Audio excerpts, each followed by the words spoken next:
Ayer terminamos pensando sobre esas dos formas de ver la misión que tienen que ir juntas. Que la forma de ver la misión como un proyecto de envío, pero también la forma de recibir la misión. Y eso está en las raíces de la palabra, del uso de la palabra misión en los días de hoy, o de misiones en el día de hoy. Recién he tomado conciencia, tal vez en los últimos 2 o 3 años, de personas que están diciendo, y creo que es verdad, pero no he podido así buscar todavía las raíces de estas afirmaciones que están haciendo, de que la palabra misión o misiones fue aplicada al trabajo del pueblo de Dios por primera vez por los jesuitas en el tiempo de la conquista de las Américas, y existían misiones porque había un lugar cristiano con poder y con riqueza y con inteligencia y estudio, y había lugares en el mundo que ellos entendían que estaban faltando, necesitando de evangelio, de desarrollo, de exploración y de educación. Y entonces esa imaginación misionaria de enviadores en un lugar y necesitados en otro lugar, es una imaginación formulada en un momento de conquista. Y antes la palabra misión se consideraba más se usaba más en relación a Jesús, la misión de Jesús, porque vino, a qué hizo y todo esto. Así que tiene su lógica, y no quiero decir que la palabra misión o misiones está equivocada, o es que los católicos nos educaron mal, porque pues hemos comprado el paquete completo, y nos ha servido. Ojalá sepamos vivirlo. Pero en mi caso, en el año 1977, yo entré en ese paradigma gringo. Fui a América Latina,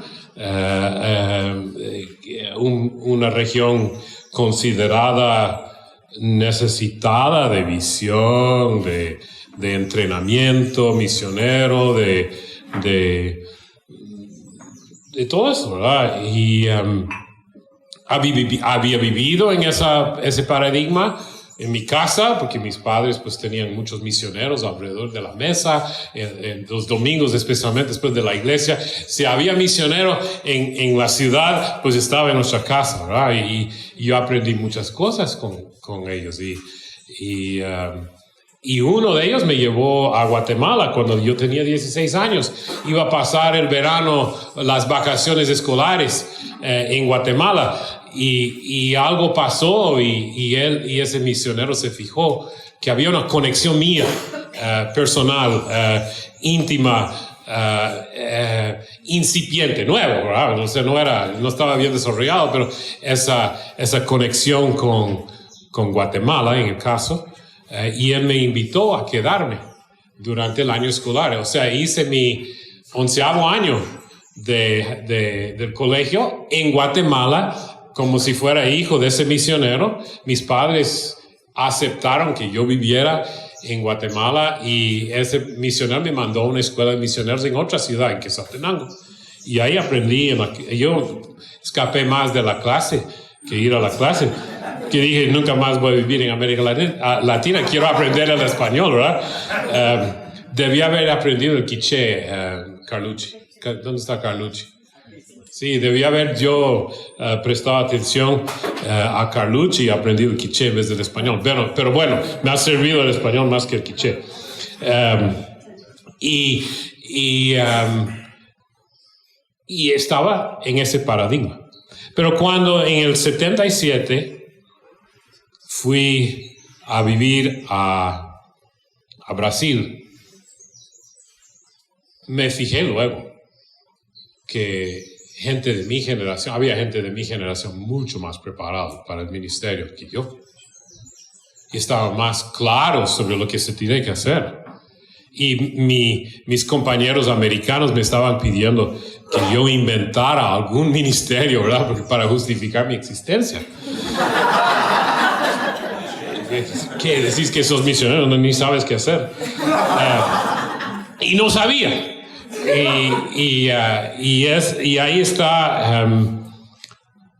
Ese fue el inicio de amistades íntimas que me han durado la vida. Hoy recibí comunicación de mi amigo Paulo Moreira, que fue director de la agencia misionera de los bautistas, pero en el este de Europa, cuando cayó el muro de Berlín. Y él supervisó, el brasileño supervisó muchos misioneros nuevos brasileños en esa región. Y él fue quien me comunicó sobre el pastor Jonathan y otras cosas. En mi iglesia local había líderes. Éramos jóvenes, ¿verdad? Ahí predicaba cada 4 domingos un miembro de la iglesia, Valdir Steuernagel. Y ustedes a lo mejor han oído hablar del trabajo misiológico y teológico que él ha hecho y su enseñanza en el área de misión integral, y otras personas también. Y había líderes proféticos como Jonathan que entendían que había algo equivocado en esa definición de que Brasil era tierra de misión, de recibir misioneros, y que los gringos éramos los que mandaban. Y el buscar fue un mover de Dios entre, qué sé yo, unos 30 líderes que se encontraban, que ministraban juntos, que comenzaban a decir, mira, así no debe funcionar. Somos también portadores del Evangelio, y el mundo que Dios ama es nuestro campo. El campo no está limitado a Brasil. Entonces comencé a entender esas cosas de estas personas. Entonces tenemos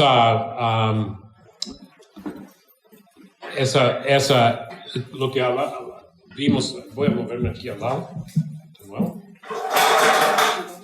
Que Panamá en 1916 consolidó una visión misionera basada en el concepto de envío de misioneros. Y luego Panamá, el próximo, nos enseñó sobre la recepción de misioneros. Pero de alguna forma la misión latinoamericana quebró eso. Y vamos a llegar a eso, pero quiero antes de ir ahí, darles tal vez el bosquejo principal de 4 puntos, que no está aquí en la pantalla, que van a ser muy importantes cuando pensamos en el futuro de la misión latinoamericana en el contexto de esto que hemos estado hablando. Y eso fue parte de lo que me ayudó a darme cuenta cuando llegué a Brasil de que algo diferente estaba pasando. ¿Por qué? Porque había una misión que fue concebida y proyectada desde América Latina. ¿Se acuerdan que Harry Strachan, el fundador, vino desde Argentina a los Estados Unidos y organizó ahí una junta directiva y volvió a América Latina para comenzar a pensar sobre qué es lo que hay que hacer? Y es ahí que él y Susan Strachan y otros formaron varios ministerios en Costa Rica y en otras partes, y hicieron campañas desde Costa Rica a otras partes, movilizando también el pueblo de Dios en campañas evangelísticas. Entonces fue algo que estaba ocurriendo en América Latina. Y fue analizado en América Latina. Estaba el seminario bíblico, había consultas y muchos escritos. Ustedes tienen ahora en su Google Drive, dijo el pastor Carlucci, que ahí está escondido, está traduciendo, sí está escuchando, pero está como 10 segundos atrás, ¿verdad? Pero él puso anoche la bibliografía, una versión de hace una semana de la biografía que estoy juntando.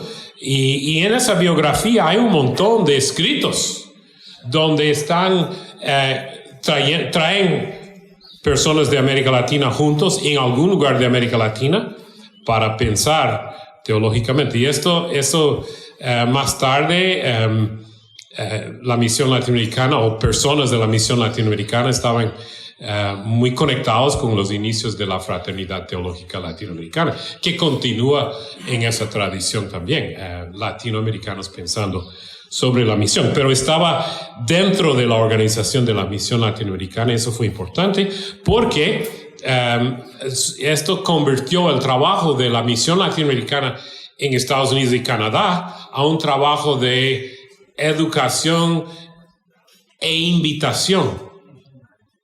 Uno diría promoción, ¿verdad? Pero yo creo que está un poco, como les dijera, decir que era promoción no toca bien en la tecla de lo que estaba haciendo. Estaban diciendo, en América Latina es diferente, estamos entendiendo el Evangelio de forma diferente a la forma de predicar, qué es lo que hay que predicar, cuáles son los temas que el Evangelio del Señor Jesús toca en la vida de la comunidad, de las personas y todo.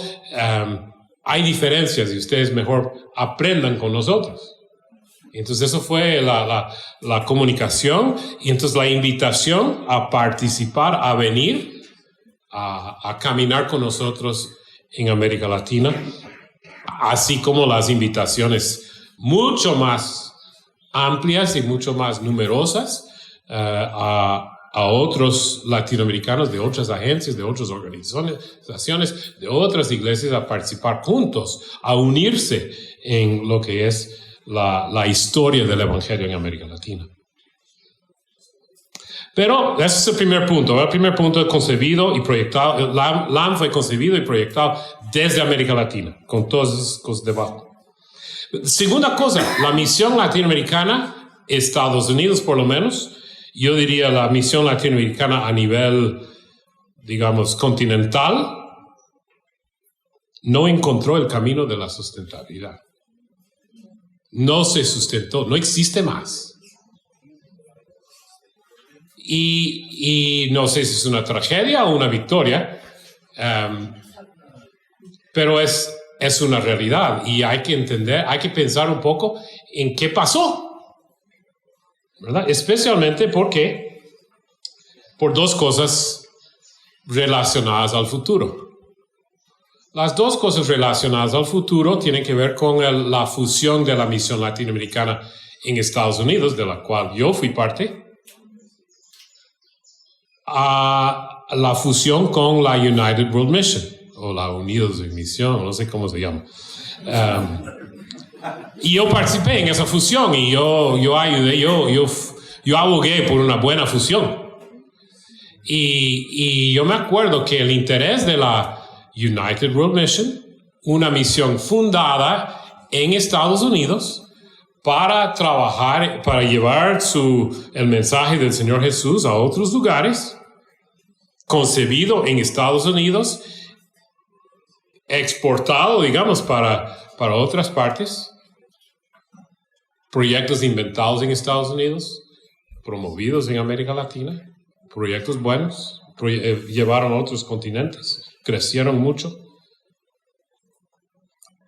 Lo que ellos querían era la capacidad de la misión latinoamericana a trabajar en partnership, que es la palabra que usaba. Partnership, parcería en portugués, y no sé cuál es la palabra en español. En alianza, sí, está bien. ¿Ah? Colaboración, sí, esas cosas, pero lo de partnership, yo creo que alianza es mejor porque es la formalización de la forma en que vamos a trabajar juntos. Se usa ahora en la misión, alianza. Sí, muy bien. Entonces, ya estaban en camino de darse cuenta de que esto de trabajar en el Evangelio en un mundo donde hay evangélicos y hay cristianos en todas partes y Dios está moviendo a ellos para misiones también, que la única forma de trabajar adecuada es en alianza. y que habían tomado pasos, ya estaban haciendo alianzas, pero cuando miraron la misión latinoamericana, era lo único que hacía la misión latinoamericana de Estados Unidos, entonces querían eso. Ok, entonces, primero, concebido y proyectado en América Latina, no encontró el camino de la sustentabilidad. Tercero, cuando ya se estaba cerrando, había desarrollado una capacidad, yo digo una capacidad tecnológica, que yo vivo en San Francisco, cerca de San Francisco, ahí la tecnología es capital. Pero sí, es una tecnología, una técnica, vamos a decir, porque tecnología es otra cosa. Y 4. ¿Puedo hacer una pregunta? Uh-huh. Esto de entender lo que significa alianza en diferentes culturas es bien importante. Sí, y luchamos con esto. En el sentido de que siempre se me ha explicado que una alianza, un partnership en Estados Unidos, rara vez es de iguales. Siempre hay un senior partner y un junior partner.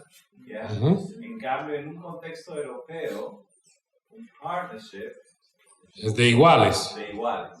No sé si quieres hablar de eso. Sí, yo creo que mi crítica a todo esto es que, bueno, mi crítica a esto, no, mi crítica en relación a esto, porque también yo vivo un mundo, experiencias de partnership toda mi vida, y doy gracias a Dios por la oportunidad de caminar junto con mis hermanos, estando con poder o sin poder o de iguales.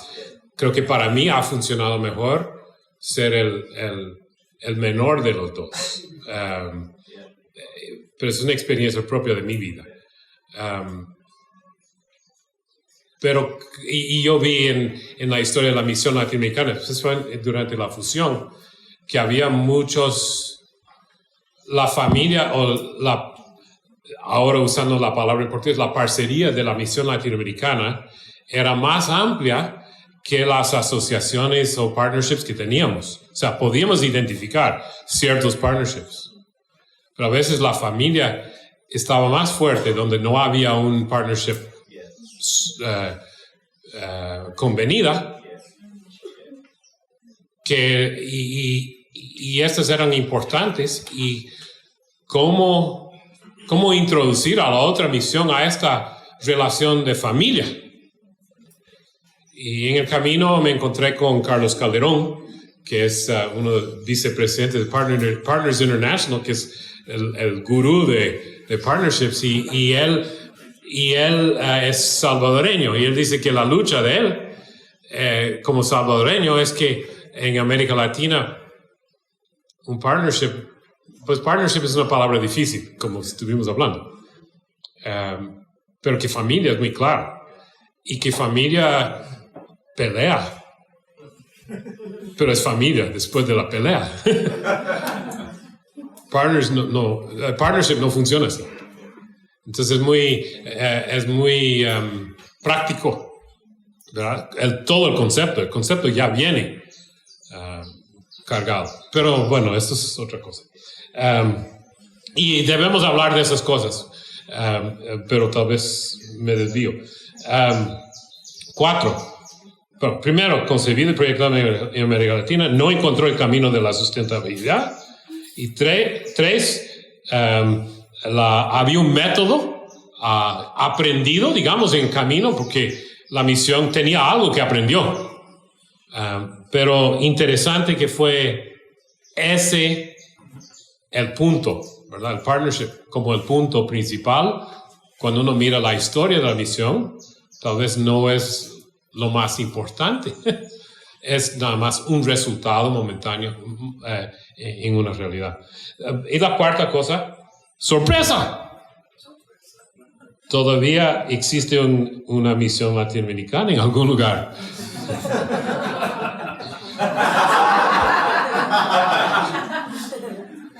¿Cuál es su futuro?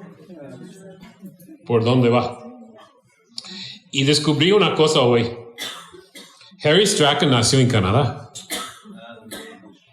Fue escocés y salió de Escocia como misionero para Argentina, pero nació en Canadá. Su hijo Ken Strachan nació en Argentina. Su nieto, Harry, que es el segundo Harry, ¿no?, nació en Costa Rica. Entonces, curioso. Y vamos a ver por qué esto es importante dentro de poco. Pero guarden esto. Ok. Panamá, 1916, ofrece entonces una de varias narrativas posibles sobre lo que es la misión. Existen otras globalizaciones. El protestantismo no es nuevo espérame, no veo esto muy bien. No es, no.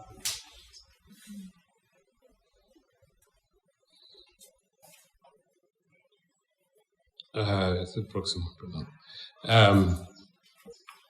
Y usé la palabra becoming porque no sé cómo. Es una palabra que se está usando mucho en inglés ahora, pero no lo he oído mucho en español. Tal vez vos que estás en academia, de llegar a ser ya no me satisface, pero es lo que significa. Han oído eso de que no hacemos, sino que somos, ¿verdad? O sea, no hacemos nuestra vida cristiana, pero somos seguidores de Cristo, ¿verdad? Pero becoming es un paso más, es que somos personas en proceso. Y que hay influencias que nos llevan a ese proceso, como algunos filósofos están hablando de máquinas de llegar a ser, ¿verdad? Y que hay maquinaria que nos produce como figura, ¿verdad? No es que existe esa maquinaria. Pero entonces estamos llegando a ser enviadores. El sistema nos está imponiendo, digamos, este lenguaje, y el lenguaje define lo que somos. Y yo me acuerdo en los primeros días, después de ir a Brasil, estar involucrado en el movimiento misionero latinoamericano en el inicio, brasileño en el inicio, pasé a trabajar en otras cosas en Brasil durante los 9 años que estuvimos ahí, publicaciones, trabajo con pastores, retiros de pastores, y esas cosas. Y no me involucré mucho en el movimiento misionero brasileño, que hoy es enorme. Y yo miro para allá. Cuando yo entré, había tal vez un misionero brasileño evangélico enviado. Cuando salí había como 3. Y hoy son como 14,000 en diferentes partes del mundo.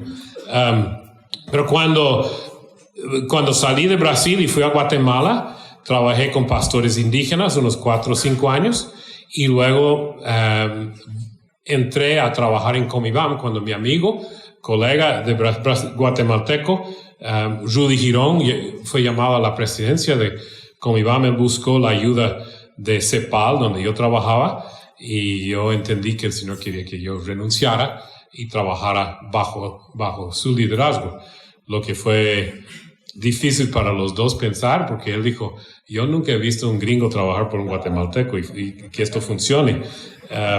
Y a veces pensábamos que no iba a funcionar, pero funcionó. Y entonces estoy con la camisa de Comibam hoy para recordar eso.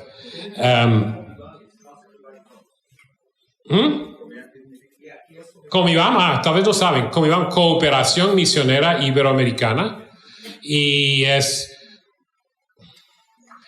tiene una relación orgánica con el movimiento de misioneros desde América Latina. No está sobre el movimiento, no está desarrollando el movimiento, pero camina con el movimiento misionero, trata de ofrecer recursos, oportunidades de diálogo, lugares de encuentro, esas cosas. Rudy, a mí me acuerdo que cuando Rudy entró en la presidencia, él dijo: parece que yo entré en un cuarto donde hay un montón de movimiento, pero estoy así sorprendido con todo lo que está pasando. Yo soy el que estoy aprendiendo sobre el movimiento, a pesar de que lo conocía.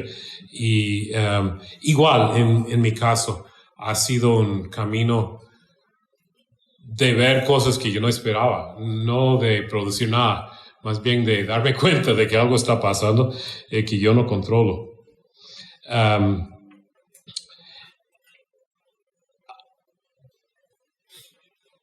En América Latina, creo que una lógica de ese movimiento que vimos, Rudy, yo y otros, es que América Latina estaba pasando por una fase de crecimiento evangélico de los años 70 y 80, y que prácticamente todas las ciudades y pueblos de América Latina tenían por lo menos una iglesia Asamblea de Dios o dos, y de otra, y bautista y presbiteriano y los demás también, y que poco a poco ser pastor, ser plantador de iglesia comenzó a ser un buen negocio económico, ¿verdad? Y fácil, ¿verdad? Te pones en una esquina con una caja y un micrófono y predicas y a la noche tienes tu primer culto, ¿verdad? Y esto ya es tu vida por el resto de la vida. Ya te has encontrado tu forma de sostener tu familia. Pero había algo, no, y estoy hablando así medio cínico, un poco cínico sobre lo que estaba pasando, pero estaba pasando algo. La gente estaba buscando a Dios y encontrando al Señor en esas comunidades, y el continente se estaba llenando de seguidores del Señor Jesús. Y en Comibam se tenía la idea, cuando se estaba promoviendo al principio, en el primer Congreso Misionero Iberoamericano en 1987, de que los plantadores de iglesias no son misioneros. ¿Por qué se decía eso? Porque las iglesias siempre hablaban de tener una misión, ¿verdad? La misión era la congregación que se estaba plantando en el otro barrio o en otro pueblo. Y que misiones es transcultural. Misiones es llevar el evangelio a otro lugar. Y para mí ahora, mirándolo para atrás a la luz de lo que he visto sobre Panamá 1916 y la definición de enviadores y receptores, es que estaban en esa narrativa, pero cambiándola. En la narrativa, porque para ellos enviar para fuera del país era la clave. Pero cambiándola, porque estaban diciendo, nosotros ya no somos receptores, sino enviadores. Y el resultado ha sido increíble. Ese cuadro fue usado en una conferencia misionera en Argentina la semana pasada. Está equivocada, pero alguien me mandó la foto muy alegre porque pensaba que era correcto. La única cosa que está equivocado es que el primer congreso con Iván fue en São Paulo y no en Río de Janeiro. Pero los años son correctos. El crecimiento del movimiento misionero en América Latina, misioneros transculturales enviados en el momento de cada congreso. Entonces, el primer congreso de Comibam fue en 1987, cuando yo recién me había ido de Brasil a Guatemala. Estaba casi sin los pies en la tierra todavía, pero tuve el privilegio de volver a observar. Luego Comibam a Acapulco en 1997. Yo ya había estado trabajando en Comibam 5 años en el 97. Y luego salí después de Acapulco. Comibam 3 fue en Granada, España, y ya habían sido enviados 8,500 misioneros desde América Latina, transculturales, y ahora en Bogotá el año pasado dicen que son de 15 a 20,000 misioneros iberoamericanos trabajando transculturalmente alrededor del mundo. Entonces, Tim, ¿no incluye a Brasil en eso? No, Brasil, no, parece que no en el número de Bogotá, porque Brasil solo son 14,000 y América Hispana tal vez está en la misma, más o menos en lo mismo. Como les dije, no estoy dando esto porque tiene los datos correctos. Estoy mostrando eso porque alguien hoy o semana pasada estaba enseñando en América Latina usando información no equivocada, sino animando la fiesta, digamos, diciendo, mira lo que hemos hecho, mira lo que está pasando. Y entonces hay un sentir, digamos, de que estamos llegando a ser buenos enviadores de misioneros. Algo del proceso también. Convivamos 87, el lema fue dado por Luis Bush, y él dijo que en 1916 se declaró América Latina como campo misionero. Hoy, en São Paulo, en 1987, estamos declarando que ya no somos campo misionero, solo campo misionero, somos fuerza misionera. Todo el mundo así.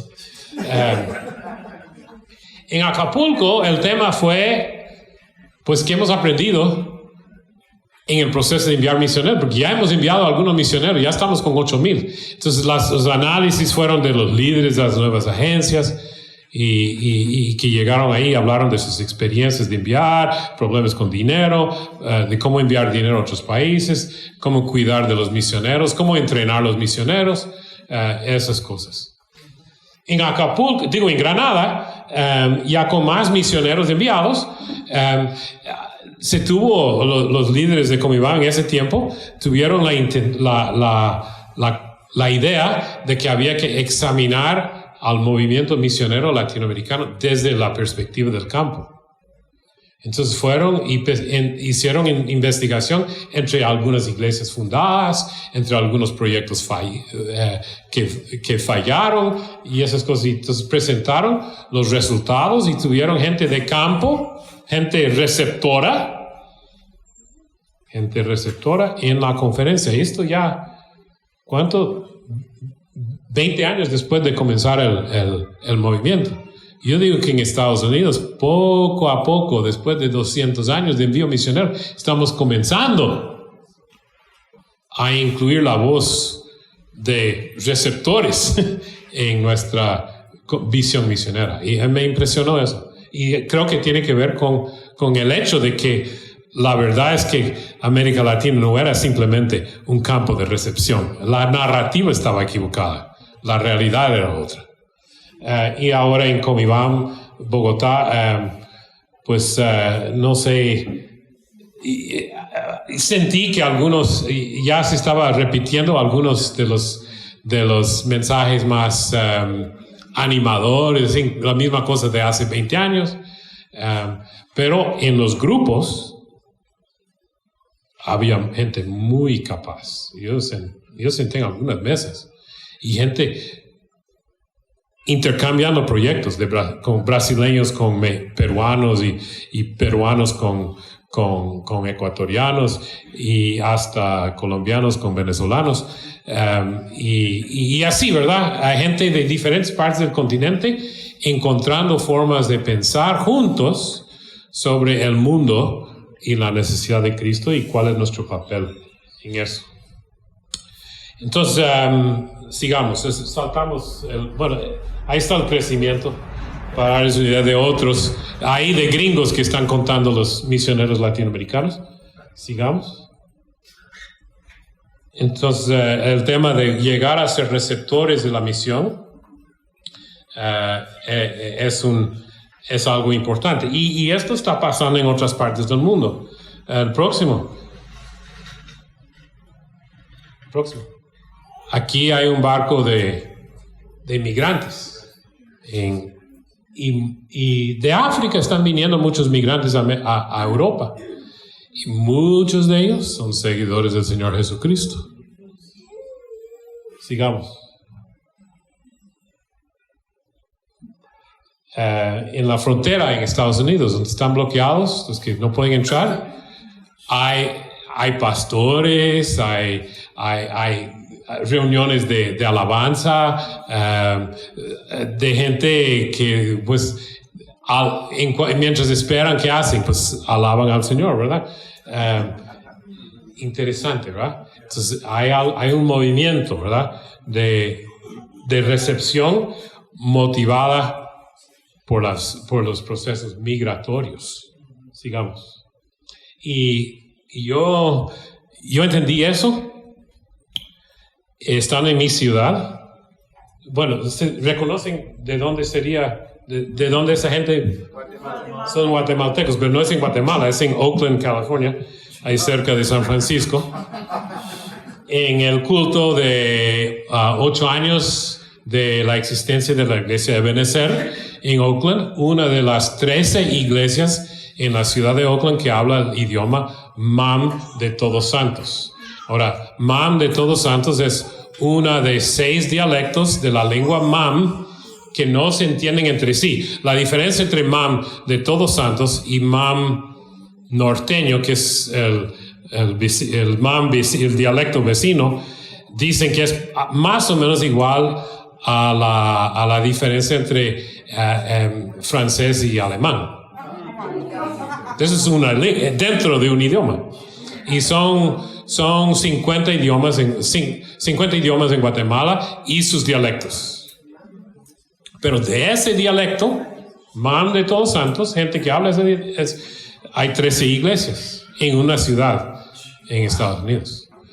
Y en ese culto había como 800 personas. Y yo me puse a pensar. Yo fui misionero en Guatemala.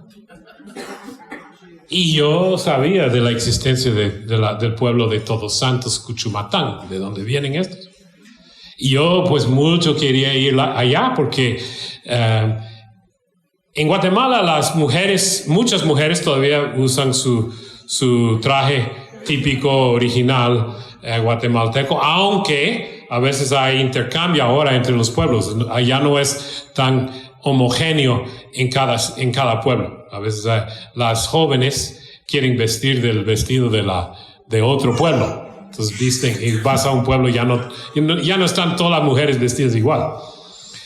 Y los varones ya hace generación y media, 2 generaciones, ya la mayoría han dejado su vestido típico y usan pantalón y camisa occidental porque es más fácil en el trabajo de ellos y también porque requiere menos trabajo tejerlo, ¿verdad? Ahí se puede comprar en la tienda. Pero Todos Santos es uno que no ha adoptado eso, en parte porque tienen unos collares.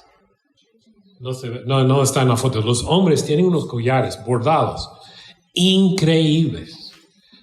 Y ellos mismos lo hacen, parece. No estoy seguro de esto, pero me acuerdo que teníamos la idea de que los hombres los hacían. Y a veces uno podría encontrarlos en el mercado. Mi esposa, que trabaja con tejidos, ella siempre compraba huipiles y cortes y todo, pero nunca compró un collar de Todos Santos porque valían como $500, ¿verdad? Era una cosa de loco. Y eso cuando Guatemala estaba pobre, era el tiempo de la guerrilla.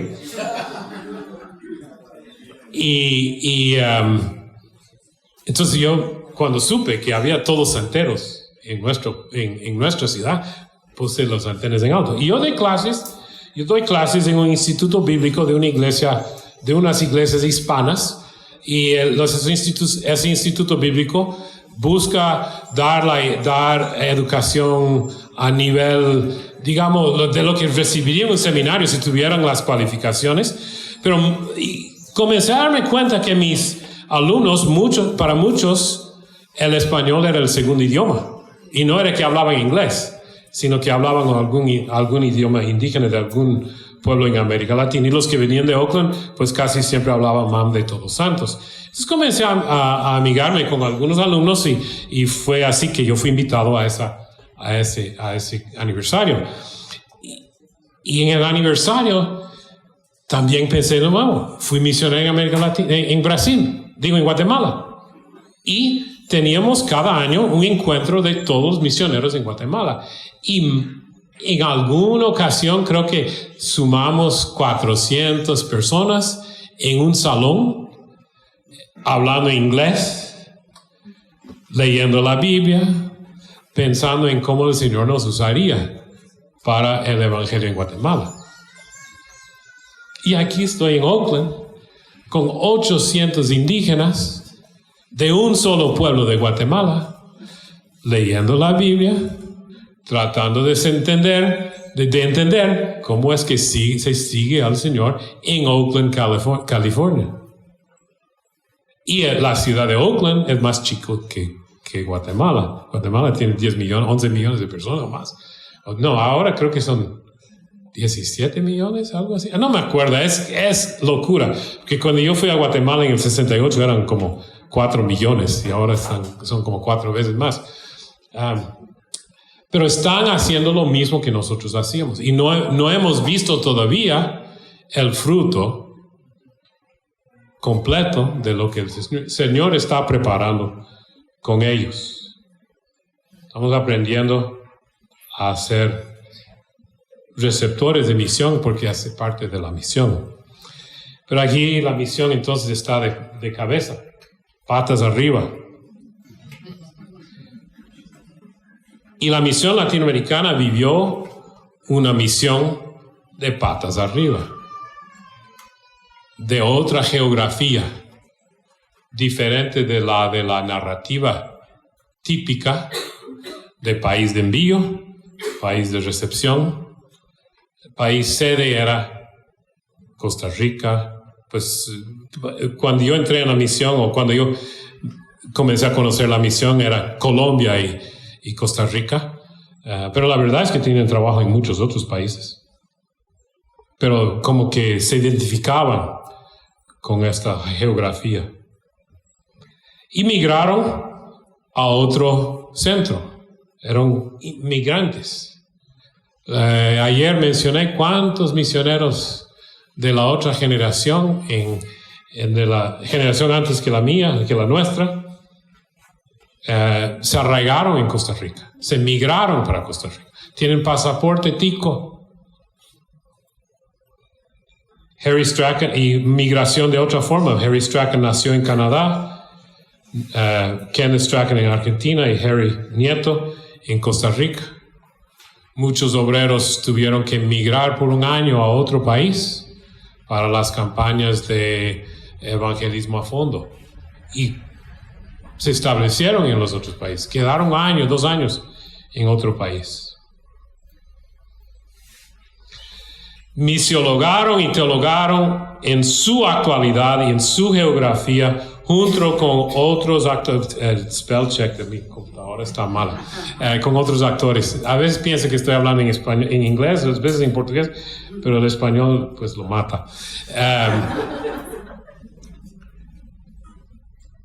Ese misiologar y dialogar, yo lo vi tal vez de forma más impresionante cuando encontré en la biblioteca de Fuller un libro editado por Orlando Costas en el 71, 72, por ahí, al principio de Clame, después de las campañas de evangelismo a fondo. No, ¿ustedes saben qué es evangelismo a fondo? ¿Cuántos no saben qué era evangelismo a fondo? Entonces, evangelismo a fondo, ya son algunos con valor que levantan la mano, ¿sí? Pero hay otros que no tienen valor, pero también no saben. Evangelismo a fondo fue un concepto que tuvieron algunos de la misión latinoamericana y de movilización de todo el pueblo de Dios para visibilidad nacional y que terminaba con una campaña movilizándolos para testificar del Señor Jesucristo.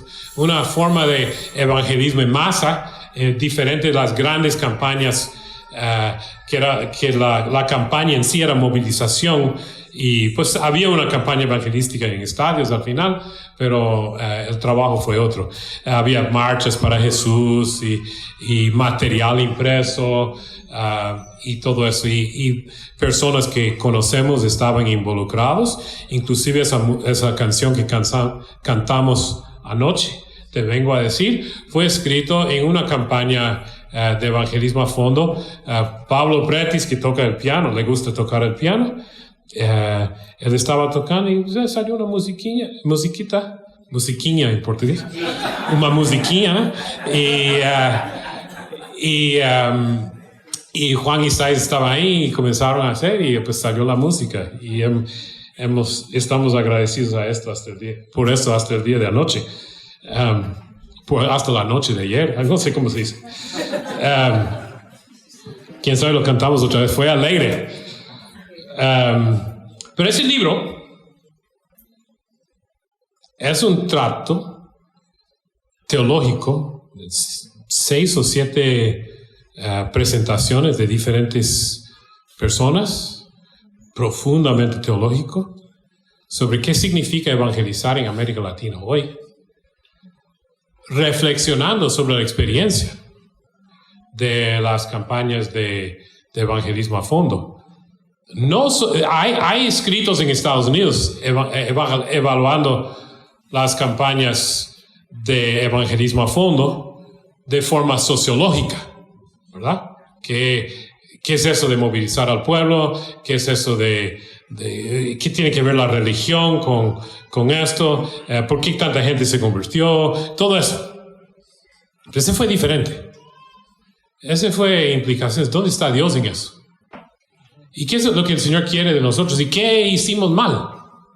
¿Cómo es que no entendimos al Señor? O estábamos tan animados que hacíamos lo que hicimos sin meditar en lo que el Señor quería de nosotros. Como una autoexaminación. Y ahí está el libro, está en la lista. Iba a anotar cuál era el nombre. No, lo busco. Si alguien está interesado, busco el nombre y le digo. Pero eso me impresionó porque hacer misiología, hacer teología en América Latina no fue una cosa muy necesariamente, fue promovida por la misión, pero fue vivida antes de promovida. Y la gran mayoría de los textos que están ahí en esa biografía son de momentos así. Y hay 2 escritos, uno por un brasileño y otro por un americano, que hacen una visión histórica tratando de analizar la historia o interpretar la historia de la misión latinoamericana. Y los 2 usan simplemente artículos de Latin American Evangelist, que es el boletín de la misión que ellos publicaban en Estados Unidos en inglés. Y entonces está en la bibliografía de ellos, está lleno de artículos de promoción y interpretando la historia de la misión a través de la promoción que hacía. Y uno lleva una perspectiva organizacional, qué hicieron bien, qué hicieron mal en términos de tener una organización coherente que funcionaba. Y el otro toma el lado político. ¿Cómo es que conservadores de Estados Unidos promovieron teologías tan liberales? Ese fue el brasileño. Pero están interpretándolo ahí. Y pierden algo que yo creo que es importante, que Carlucci y él y yo estuvimos hablando esta mañana, que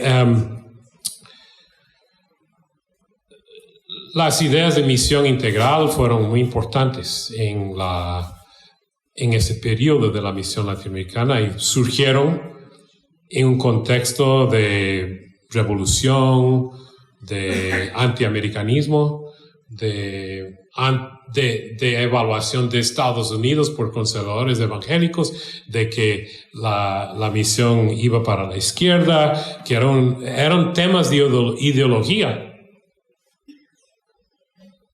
Y que lo que uno ve aquí es que estaban buscando, en un contexto de revolución de marxismo, responder a las inquietudes que el marxismo levantaba, pero responder bíblicamente, encontrar en la palabra de Dios cuál es el rol del pueblo de Dios. ¿Dónde estamos en esa historia? ¿Será que apoyamos el marxismo? ¿Será que rechazamos y apoyamos el lado conservador, los capitalistas? ¿Verdad? Yo era uno de los capitalistas, parece.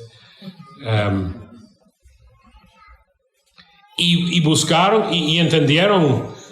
Yo creo que muchos entendieron bien que había la palabra no está ciega en relación a las relaciones de poder.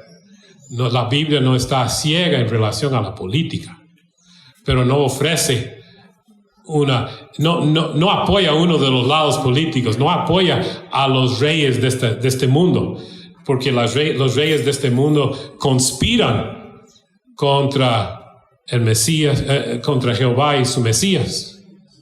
Los reinos de este mundo buscan hacerlo por el poder y el Señor o Jehová cuando ríe, o el Señor cuando ríe de estos planes de los poderosos, Él dice, yo he hecho una cosa. Bueno, y Él va a hablar con ellos y les va a imponer con su ira Él va a infundir terror en ellos con lo que Él va a decir. ¿Y qué es lo que Él dice? He colocado mi ungido sobre el trono en Sión.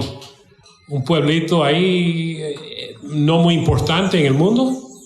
Y ahí está el ungido del Señor ahí. Es casi risible pensar que esto cambia el mundo, pero cambia el mundo. Entonces la opción de de mirar esa cuestión política que ellos tuvieron que enfrentar, hoy tenemos que enfrentarlo nuevamente.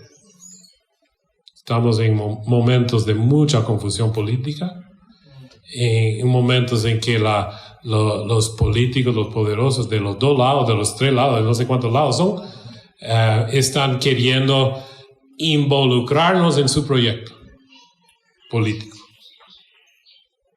Entonces se habla de qué candidatos los evangélicos apoyan.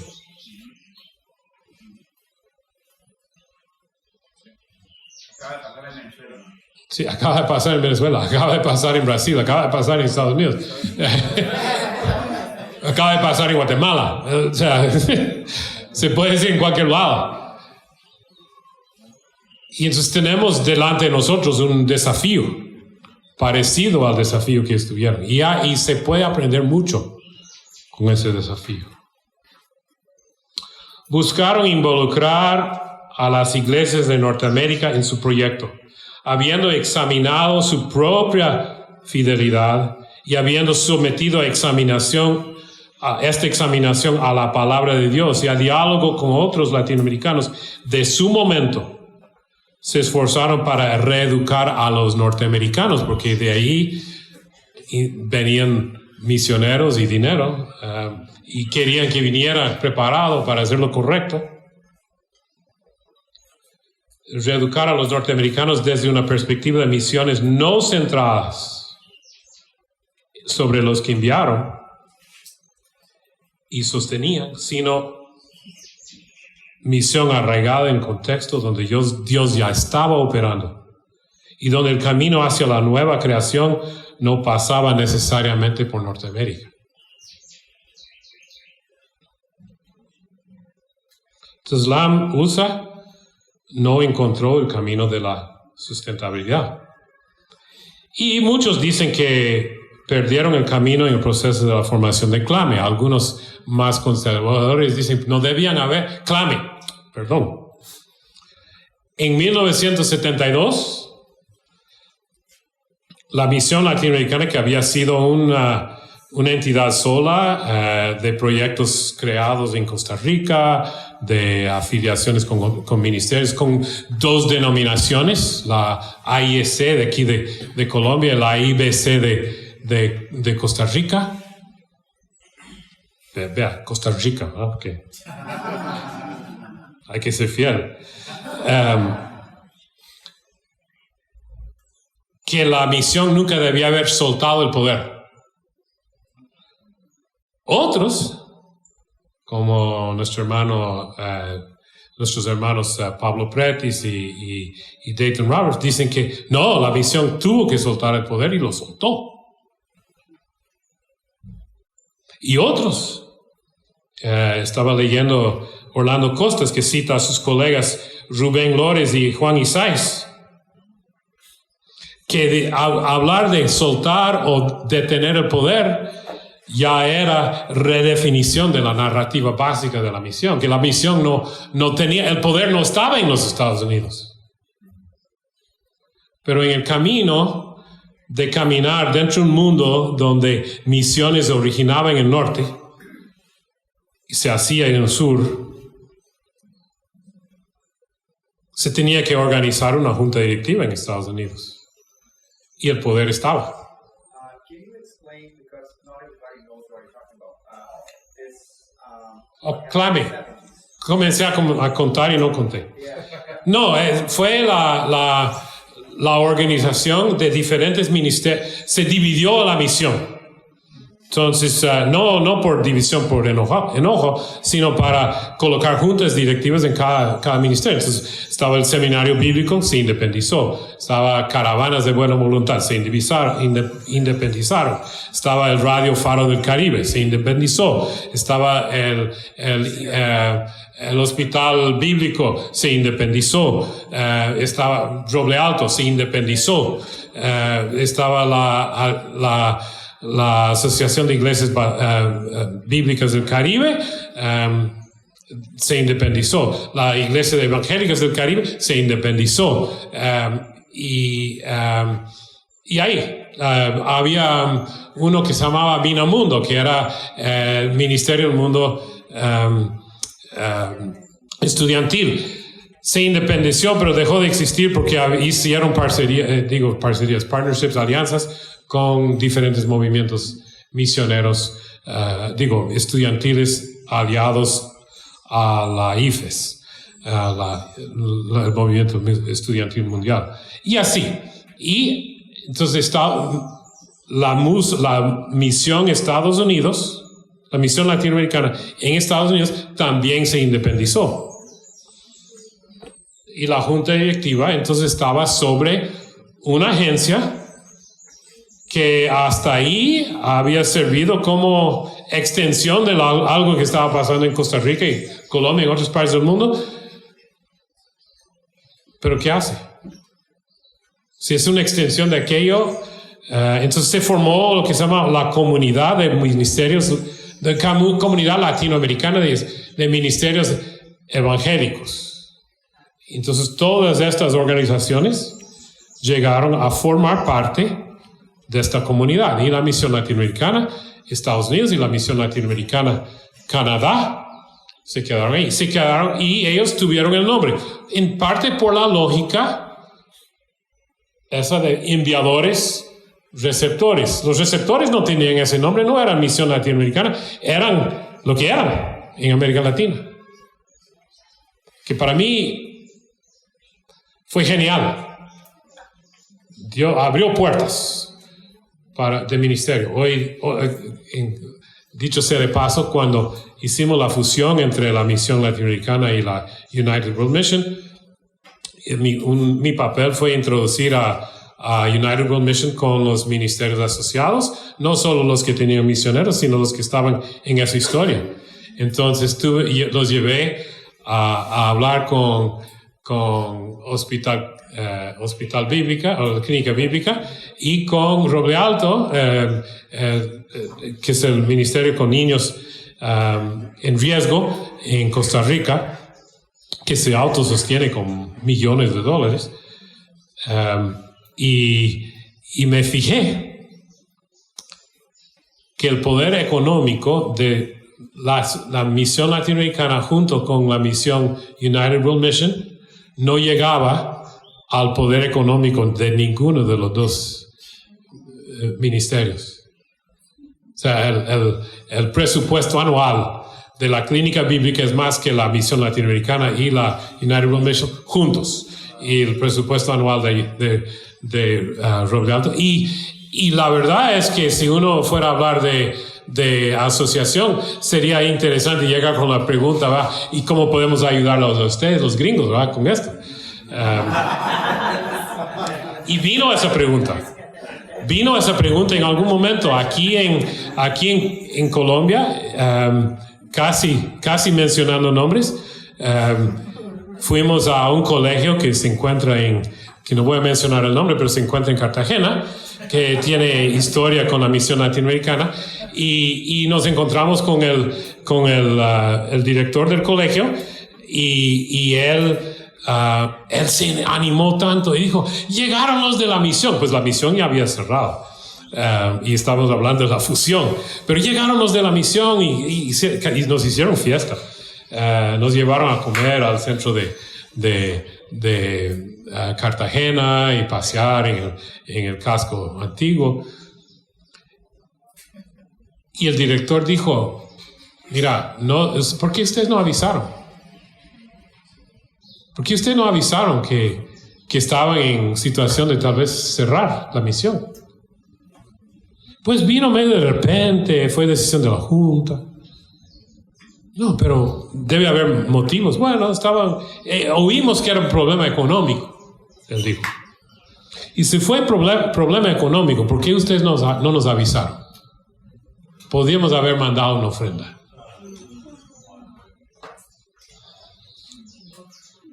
Y ellos estaban súper pobres en la época. Sabía yo de la situación de ellos.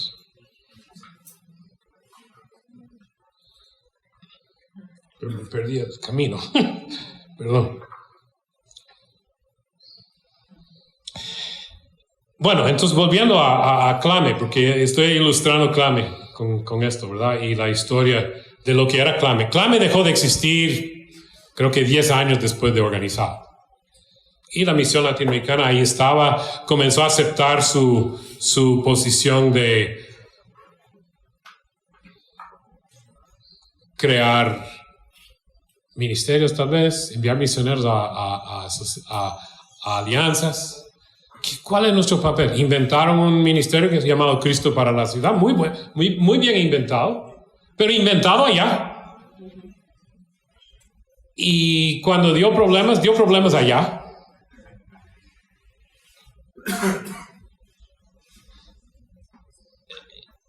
Y fue preanunciado en ese escrito de Orlando Costas que yo recibí, que yo leí, en que él dijo, debían haber cerrado el LAM USA y LAM Canadá y creado oficinas de representación de Clame allá. Y traté de entender lo que él estaba diciendo, y hay otro escrito de él que dice, ¿existe una misión en las Américas o existen dos? Y él no entra en eso de enviadores y receptores, pero él habla de que el papel de la misión latinoamericana en el norte no era el mismo que tenía en el sur. Y esa división organizacional como que nos dejó a nosotros en Estados Unidos como medio sin identidad. Y luchamos por 25 años a encontrar la identidad, quién somos nosotros. Y no conseguimos.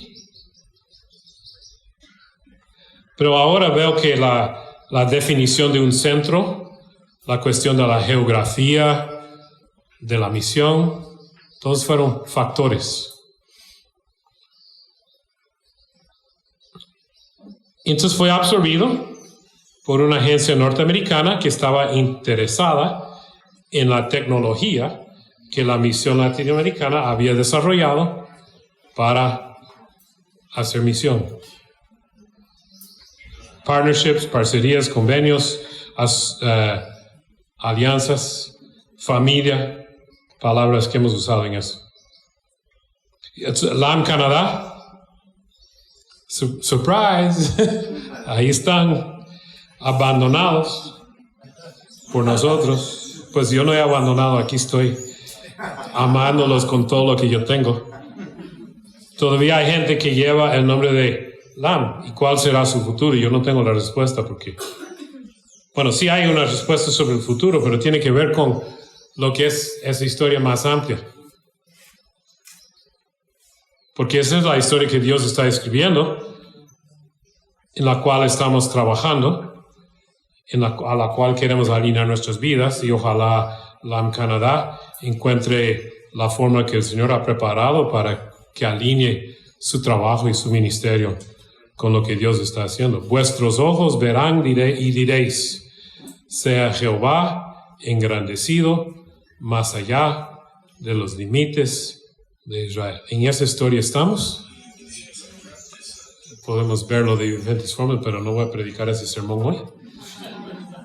Y agradezco a ustedes la atención. Espero haber confundido a ustedes igual que yo estoy confuso.